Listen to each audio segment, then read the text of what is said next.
Сэтгэлээ захирддаг нь жаргал сэтгэлдээ захирддаг нь зовно гэж.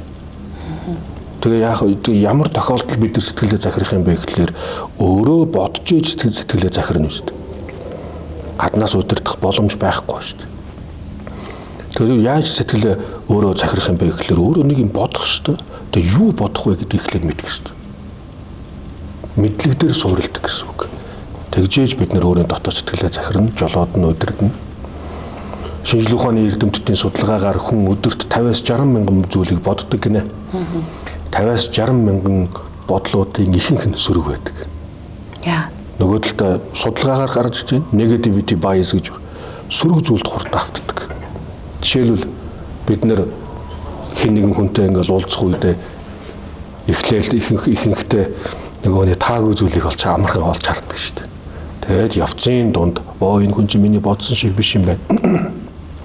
Сайн хүн байж таа гэж явцын дунд таньдаг. Тийм ардын зүрх хүртэл байх шүү дээ.